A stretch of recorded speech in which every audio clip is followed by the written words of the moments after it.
Hey guys, मैं विनय कुमार। तो आज हम लोग पूर्ण आंतरिक परिवर्तन के बारे में पढ़ेंगे। इसको इंग्लिश में टोटल इंटरनल रिफ्लेक्शन कहते हैं और संक्षेप में TIR कहते हैं। और हमने पहले से अपवर्तन के 3 वीडियो बना रखा है अपने यूट्यूब चैनल पर, तो उससे पहले देख लीजिएगा, तब इसको समझिएगा तो और बेस्ट समझ में आएगा। क्योंकि पूर्ण आंतरिक परिवर्तन को अगर आप समझना चाहते हैं तो अपवर्तन के बारे में जानना जरूरी है, लेकिन फिर भी थोड़ा सा मैं बता देता हूँ। अपवर्तन में होता क्या है कि जब प्रकाश की किरणें विरल से सघन माध्यम में आएगी तो वो अभिलंब की ओर मुड़ जाएगी, लेकिन वही जब प्रकाश की किरणें सघन से विरल की ओर जाएगी तो अभिलंब से दूर भागेगी। देखिए, अगर पूर्ण आंतरिक परिवर्तन को समझना चाहते हैं तो इसके 2 कंडीशन होते हैं। 2 शर्त क्या क्या होते हैं वो आपको बताते हैं। इसके 2 कंडीशन होते हैं।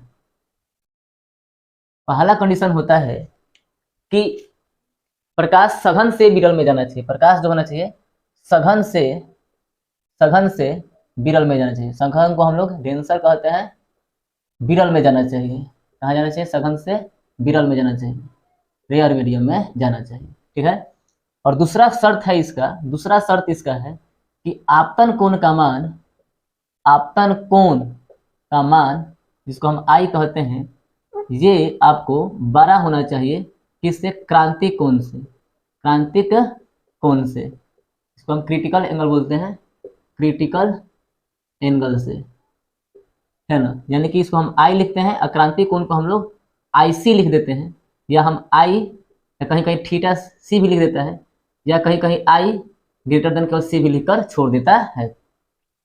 देखिए, पूर्ण आंतरिक परिवर्तन का मतलब क्या होता है? पूर्ण के मतलब होता है कंप्लीट, आंतरिक मतलब होता है अंदर। अपरिवर्तन के मतलब आप जानते करते हैं कि जब कोई प्रकाश की किरण चिकनी सतह पर पड़ती है तो उसी नियम का पालन करते हुए उसी माध्यम में लौट जाती है। इस घटना को प्रकाश का परिवर्तन कहते हैं। देखिए, प्रकाश की किरण सघन माध्यम से कहाँ जाती है? विरल माध्यम में।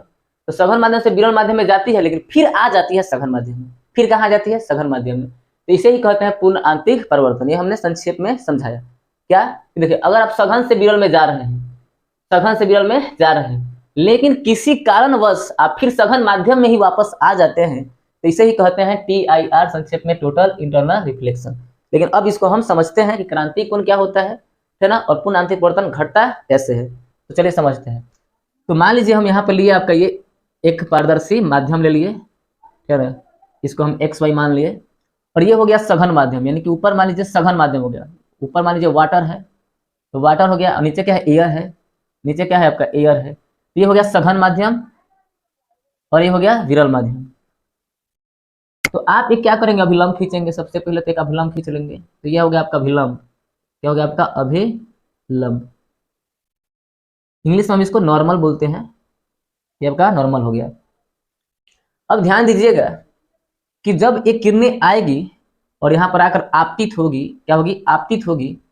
तो इसे हम नाम देंगे आपतन कोण, क्योंकि यह है लंब और यह आपतित किरण। तो आपतित किरण और लंब के बीच में हम बार बार बताते हैं कि इस कोण को हम कहते हैं आपतन कोण। क्या कहते हैं? आपतन कोण। जब सघन से विरल में प्रकाश किरणें जाती है तो अभिलंब से दूर भागती है। तो थोड़ा सा मान लीजिए दूर भाग गई, तो ये हो गया R, यानी कि अपवर्तन कोण, और ये होगा अपवर्तित किरण। इस किरण को हम नाम देंगे अपवर्तित किरण। और याद रखिएगा कि यहाँ पर R जो है बड़ा है I से।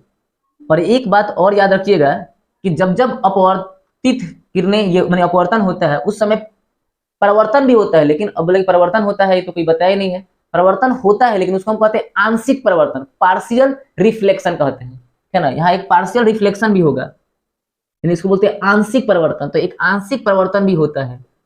आंशिक यानी बहुत कम परिवर्तन होता है, आंशिक परिवर्तन भी होता है। यानी कि आपको ये समझना है कि जब जब अपवर्तन होगा तब तक आपका परिवर्तन भी होगा, लेकिन आंशिक परिवर्तन होगा। लेकिन हमने क्या किया? फिर एक लिया XY, एक लिया। ऊपर क्या है? सघन माध्यम। नीचे क्या है? विरल माध्यम। नीचे क्या है? विरल माध्यम। और ये मेरा हो गया अभिलंब। ये मेरा क्या हो गया? अभिलंब, यानी कि लंब, नॉर्मल। अब थोड़ा सा आपतन कोण को बढ़ा दिए। तो आपतन कोण को जब बढ़ाएंगे, आपतन कोण को क्या करेंगे? जब बढ़ाएंगे तो ये और थोड़ा दूर भाग जाएगा। कौन? अपवर्तित किरण और दूर भाग जाएगा।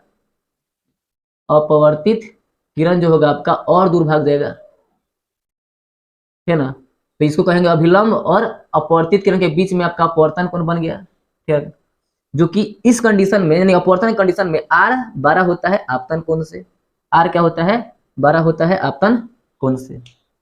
फिर हमने लिया एक्स वाई, एक माध्यम ऊपर है सघन माध्यम और नीचे है आपका विरल माध्यम। क्या है आपका, विरल माध्यम।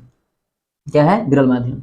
और ये मेरा अभिलंब है, ये मेरा क्या है, अभिलंब है, या लंब लिखिए अभिलंब लिखिए, बात एक ही है, अभिलंब है आपका ये। और फिर आपतन कोण को बढ़ाएंगे, फिर आपतन कोण को जब बढ़ाएंगे, फिर जब आपतन कोण को बढ़ाएंगे तो जो ये जो अपवर्तित किरण है ये एक्स वाई पर ही आकर गिर जाएगा, माने इसी पर ही अपवर्तित किरण आएगा एक्स वाई पर। तो इस कंडीशन में अपवर्तन कोण जो है, यानी जो ये अभिलंब है और ये क्या है, अपवर्तित किरण है जो कि एक्स अक्ष पे चल रही है। किस अक्ष पे आ गई है, अब एक्स अक्ष पे आ गई है। तो इसको हम उस कंडीशन में आर हो जाता है 90 डिग्री। आर क्या हो जाता है, 90 डिग्री। जैसा ही आर 90 डिग्री होता है तो इसे तो हम कहते थे आपतन कोण, लेकिन अब इसका नाम चेंज हो जाएगा। अब इसका नाम क्या हो जाएगा, चेंज हो जाएगा। और अब इसको कहेंगे क्रिटिकल एंगल। क्या कहेंगे, क्रिटिकल एंगल।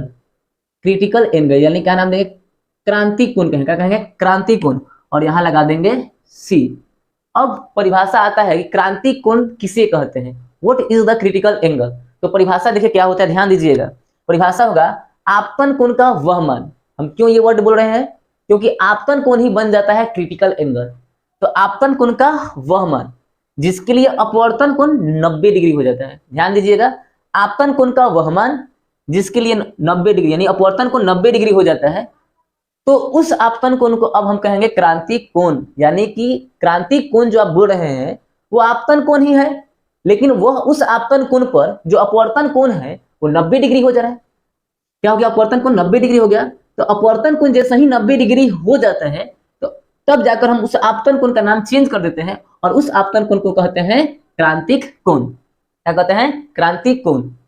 अब जैसे ही थोड़ा सा और इसको आप क्या करेंगे, बढ़ाएंगे तो ये जो अपवर्तन कोण है ये भी अब क्या होगा, बढ़ जाएगा। तो देखिए कि सघन माध्यम में फिर वापस किस माध्यम में आ गया, सघन माध्यम में आ गया। किस किरण को, जिस किरण को हम विरल माध्यम भेज रहे थे वो किरण फिर से कहाँ आ गया, सघन माध्यम में आ गया। तो इसी घटना को कहते हैं पूर्ण आंतरिक परिवर्तन। अब इस कोण को बाबू क्या कहेंगे, इस कोण को ध्यान दीजिएगा। अब ये जो कोण हम लिया है ये वाला कोण, इस कोण को क्या कहेंगे, तो इस कोण को हम कहेंगे आपतन कोण। क्या कहेंगे, आपतन कोण। और ये है क्रांति कोण। क्या है ये, क्रांति कोण। ध्यान दीजिएगा यहाँ पे, ध्यान दीजिएगा कि इसको हम कह रहे हैं क्रांति कोण, यानी कि सी कह रहे हैं। क्यों कह रहे हैं इसको सी, क्योंकि इस कंडीशन में अपवर्तन जो किरण है, अपवर्तित जो किरण है ये एक्स अक्ष पे आ गई है। कहाँ आ गई है, एक्स अक्ष को टच कर रही है, छू रही है। यानी कि अब ये जो कोण बना है यहाँ 90 डिग्री, तो जैसे ही 90 डिग्री यानी अपवर्तन कोण यानी आर जैसे ही 90 डिग्री हुआ, तो अब उस आपतन कोण को हम क्रांति कोण कह रहे हैं। लेकिन जैसे ही इस कोण को बढ़ाएंगे, यानी आपतन कोण को बढ़ाएंगे, पूर्ण आंतरिक परिवर्तन के केस में हम क्या करते हैं, आपतन कोण को बढ़ाते जाते हैं और अपवर्तन कोण भी बढ़ते जाता है। ठीक है ना। तो अब हम आपतन कोण ज्यादा कर दिए, किससे ज्यादा कर दिए, सी से ज्यादा कर दिए। किससे ज्यादा कर दिए, सी से। किसको ज्यादा कर दिए, आपतन कोण को ज्यादा कर दिए। तो वही लिखे थे, आपतन कोण जब क्रांति कोण से बड़ा हो जाता है, आपतन कोण जब क्रांति कोण से बड़ा हो जाता है, उस कंडीशन में आपका जो अपवर्तित किरण है अपने ही माध्यम में वापस लौट जाता है। तो इसी घटना को हम कहते हैं TIR, total internal reflection. Total internal reflection. तो ये कोण आई, तो ये भी कोण आई। ठीक है ना, आ गया होगा समझ में। अगर नहीं समझ में आया होगा तो कमेंट बॉक्स में आप कमेंट जरूर कीजिएगा। अब बोलिएगा कि इसका परिभाषा क्या होगा सर।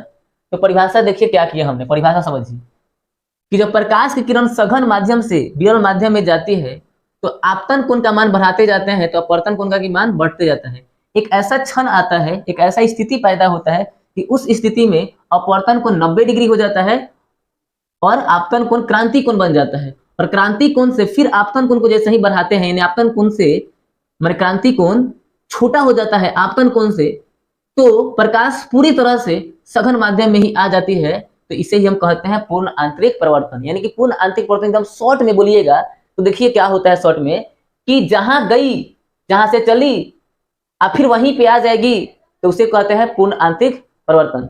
तो यह वीडियो आपको कैसा लगा कमेंट बॉक्स में जरूर बताइएगा। तो मिलते हैं अगले वीडियो में। जय हिंद, जय भारत, जय संविधान। और चैनल पर नया है तो सब्सक्राइब करिए।